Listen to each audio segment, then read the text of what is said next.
वो तो पृथ्वी का भ्रमण करने के लिए गए हुए हैं। इतने में मां पार्वती मोदक लेकर के आई प्लेट में, कहा बेटा ले आतिथ्य सत्कार आतिथ्य ग्रहण कर। देवर्षि नारद प्रसाद भी ग्रहण कर रहे हैं, मां के हाथ का दिया हुआ, और वार्तालाप भी कर रहे हैं। कहा बोले देखो भोलेनाथ भी कितने निष्ठुर हैं, इतने नितांत घनघोर जंगल कैलाश पर आपको अकेले छोड़ करके और जंगल पृथ्वी का भ्रमण करने के लिए चलेगा, कितने बड़े निर्दयी हैं। हम दोनों में परस्पर इतना प्रेम, और आज तो बड़ी अटपटी बातें कर रहा है, क्या कारण है? देख नारद, हमारे भोलेनाथ हमसे इतना प्रेम करते हैं, मैं तुझे क्या बताऊं। देख नारद, सब नहीं होता है, लेकिन भोलेनाथ तो इतने हमारे भोले हैं, उन्होंने वो भी हमको बताया। देवर्षि नारद ने कहा बोले अब सफलता जल्दी मिलने वाली है। भोलेनाथ ने कहा बोले तब तो फिर आपको ये भी बता दिया होगा कि जो गले में नरमुंडों की माला है ये किन किन सौभाग्यशाली स्त्रियों की है। नारद ये तो नहीं बताया। बोले ये नहीं बताया तो क्या खाक बताया? क्या बताया? कुछ नहीं बताया। जो मुख्य तत्व की बात है उसको तो छुपा के रखा, और गुरु मंत्र बता दिया, गुरु मंत्र की झांकी बता दी, ये भी कोई बताने की चीज है। बोले आप तक ये तो नहीं बताया। बोले ये नहीं बताया तो कुछ नहीं बताया। बस इतना ही कहना पर्याप्त था। मां पार्वती ने अपना अमंगल वेश बनाया और कोप भवन में प्रवेश किया। तो हमने उनको वहां पर किसी से बोलते हुए देखा, बस इतना ही पर्याप्त है। बस लौट करके आएंगे,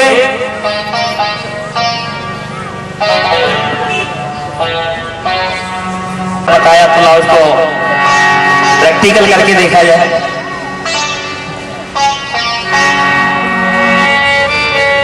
हमारे ब्रज में कहते हैं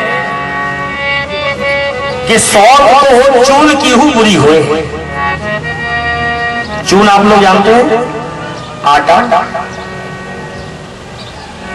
इस तरह सुनेंगे अभी राजा उत्तान पाद हुए ना, जिनकी 2 पत्नियां थी। छोटी पत्नी से जब विवाह किया, उसने जब आकर के देखा तो कहा बोले राजन एक म्यान में एक ही तलवार रह सकती है। तो ऐसे ही एक परिवार में एक ही स्त्री रह सकती है।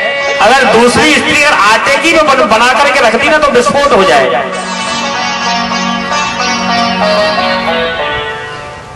माता पार्वती को क्रोध आ गया।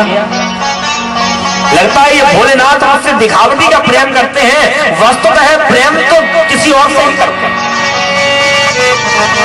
देवर्षि नारद ने उठाया अपना बीड़ा, नारायण नाम की ध्वनि करते हुए वहां से चले। आपको बुलाया, थोड़ा शीघ्रता बरतो ना। अरे नारद, जिस जगह तेरा पदार्पण हो जाए उस जगह की माताजी की तो बात छोड़, पिताजी भी याद करने लग जाते हैं। नारद का देखिए, यहां झगड़ा नहीं होता है, वहां झगड़ा कराना, और जिसके यहां रोज झगड़ा होता हो उसके झगड़े को शांत कर देना, ये नारद का स्वभाव। और हमारे ब्रजवासी लोग तो कहते हैं वो नारद, जिसकी बात कभी रद्द न हो उसे नारद कहते हैं। जिस भक्त को नारद ने मोहर लगा दी उस भक्त को तो नारायण को मिलना ही मिलना है। मां पार्वती बैठी हुई, भोलेनाथ ने बहुत प्रयास किया मनाने का। आप तो कपटी हो, तुम तो ऊपर के हो काले हो और अंदर के हो काले हो। अरे पार्वती, दुनिया मुझे भोले कहती है और तू मुझे कपटी और काले का संबोधन कर रही है। मेरे बीच में कितना प्रेम है उसका प्रमाण मेरे पास ये नरमुंडों की माला है। देख, मैं इतना तेरे प्रेम में वशीभूत हूं कि मैं तेरे बिना नहीं रह सकता। जब तू शरीर को छोड़ती है तो तेरे धड़ से नीचे के शरीर को तो हम अग्नि में जला करके राख कर देते हैं, और तेरा जो मुंड है इसको लेकर के हम अपनी माला में पिरो लेते हैं, और उस मुंड को ही देख देख करके हम जीते हैं। अपराध किया जो हमको 108 बार जन्म लेना पड़ा और 108 बार मरना पड़ा। और तुमने कौन सा अमृत पी लिया है तो एक बार भी नहीं मरे। अरे जब हम 108 बार जन्मे और मरण हुआ तो 10-20 बार तो तुमको भी मरना चाहिए, तुमको भी जन्म लेना चाहिए। भोलेनाथ ने कहा, बोले देख पार्वती, मैंने और कुछ नहीं, मैंने भागवतामृत का पान किया है, और जो भागवतामृत का पान कर लेता है उसके जन्म और मृत्यु का जो है चक्कर छूट जाता है। से कहा, बोली अमर कथा है, अगर किसी संसारी जीव ने सुन ली तो उसका दुरुपयोग कर देगा। भोलेनाथ के डमरू में बहुत सामर्थ है। जैसे ही भोलेनाथ ने नेत्र बंद करके और अपने डमरू का निनाद किया, जैसे ही डमरू बजा तो जितने भी पशु पक्षी थे वहां से सब पलायन कर गए। उसी वृक्ष पर एक तोता और एक तोती का जोड़ा रहा। दिसंबर का महीना, कड़ाके की सर्दी, कैलाश पर तो बर्फ गिरती है, सब पक्षी तो उड़ रहे, तोता तोती भी उड़ गए, लेकिन वो अंडा उड़ना नहीं जानता, उड़ के कैसे जाता।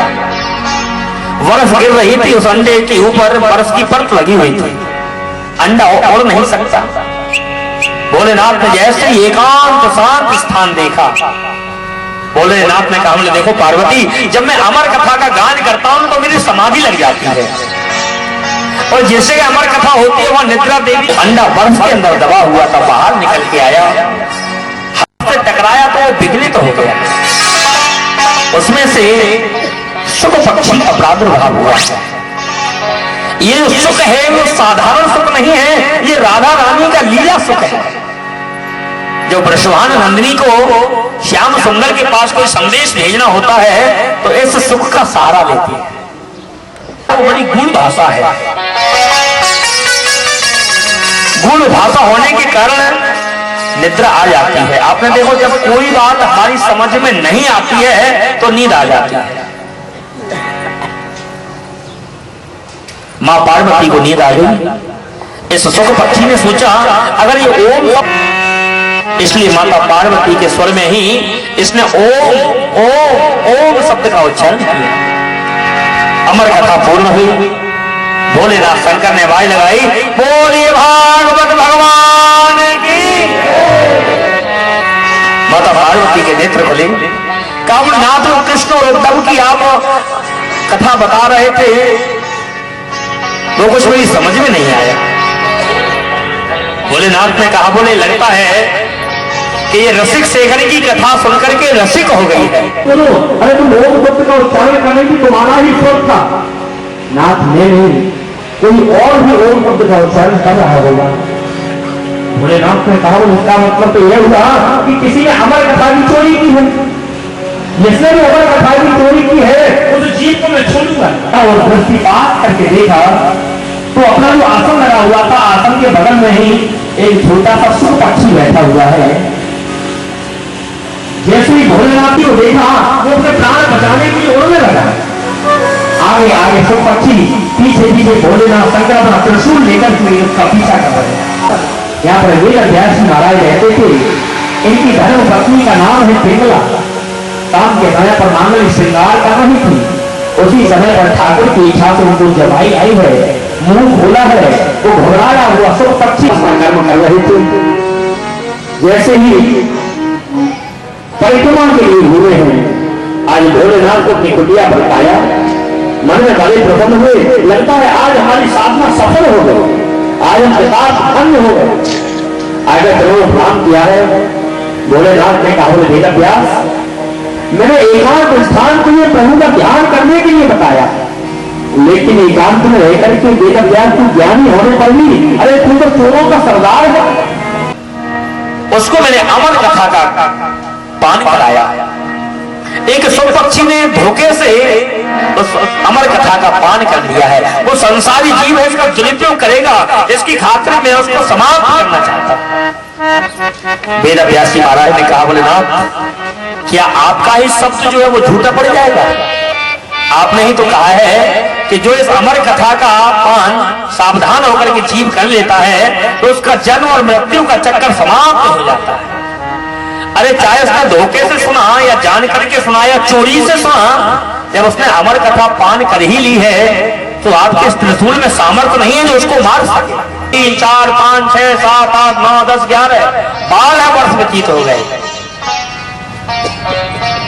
जब ये बालक बाहर नहीं आ रहा है, वेद व्यास महाराज के मन में चिंता हुई। साधारण स्त्री 9 महीने का गर्भ धारण करती है तो कितना असह्य कष्ट उसको होता है, और पिंगला मैया कितनी धन्य है। वेद व्यास महाराज ने अनेक बार प्रार्थनाएं की। आज आर्त भाव से गर्भस्थ शिशु की प्रार्थना की है, बालक तुम बाहर आओ निकल के, तुम्हें जगत का कल्याण करना है। अगर माँ के गर्भ में ही रहोगे तो तुम अपना तो कल्याण कर सकते हो, लेकिन जगत का कल्याण कैसे? गर्भस्थ शिशु की आवाज आती है, पिताजी मैं अंदर रह करके उस जगदीश का भजन कर रहा हूँ, मैं बड़े आनंद से एकांत में रह रहा हूँ, मुझे कोई तकलीफ नहीं है, मेरी माँ को भी कोई तकलीफ नहीं है, और आप बार बार मुझसे बाहर आने के लिए आग्रह कर रहे हो। मैं बाहर आऊं तो सही, लेकिन बाहर मेरे आते ही जो संसार की जो माया है वो माया मुझे पकड़ लेगी, और माया जब वो पकड़ लेती है तो मानव छूट जाता है। क्या पुत्र पुत्र चिल्लाते हो, ये तो प्रकृति का नियम है। कितनी बार तुम हमारे पुत्र बने हो, कितनी बार हम तुम्हारे पुत्र बने हैं, ये तो प्रकृति का नियम है। वेद व्यास जी महाराज लौट करके आए हैं, मन में अपार चिंता है। उसी समय देवर्षि नारद का आगमन हुआ है। देवर्षि नारद ने कहा, बोले वेद व्यास अभी भी आपके मन में उदासी, आपके मन में चिंता समाई हुई, आखिर क्यों? नारद मैंने भागवत महापुराण लिख करके तैयार भी कर दिया, मेरे घर में बालक का जन्म भी हुआ, लेकिन बालक का जन्म हुआ, जन्म लेते ही बालक बाबा जी हो गया, जंगल में चला गया। अब तुम जानते हो कि बालक के जन्म से पहले ही माता पिता के कुछ अरमान होते हैं। बताओ नारद ने क्या किया? देवर्षि नारद ने कहा, तुम ऐसा करो, अपने 4 शिष्यों को तैयार करो और उनको 2 श्लोक रटाइए। एक में भगवान की सुंदरता है, हमारे भगवान कितने सुंदर हैं, और एक में उन सुंदर भगवान की दयालुता है। पहले आप सुंदरता का वर्णन करिए। 4 शिष्य तैयार किए जंगल। कर्णयो कर्णिकारम विप्रदवासः कनक कपिशम वैजयंतीं च मालां रंध्रान वेणुरधर सुदया पूरयन् गोपवृन्दै बृन्दारण्यं स्वपदरमणं प्राविशद गीत कीर्ति। सुंदर सुंदर 4 बालक इसका गान कर रहे हैं। आवाज कानों में। बांके बिहारी ने उनके चित्त को तो चुराया है। मेरे बांके बिहारी देखिए, माखन चुराते हैं, चित्त चुराते हैं, चीर चुराते हैं। करोड़ चिट्ठी लीनो है चोर, बांके बिहारी की बाती करोड़ चिट्ठी लीनो है चोर, बांके बिहारी की बाती करोड़ चिट्ठी लीनो है चोर, बिहारी की बाती करोड़ चिट्ठी लीनो है चोर, हो चिट्ठी लीनो है चोर,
ऐसे हमारे ठाकुर का चमत्कार। ऐसे यहाँ पर स्त्री और पुरुष एक जगह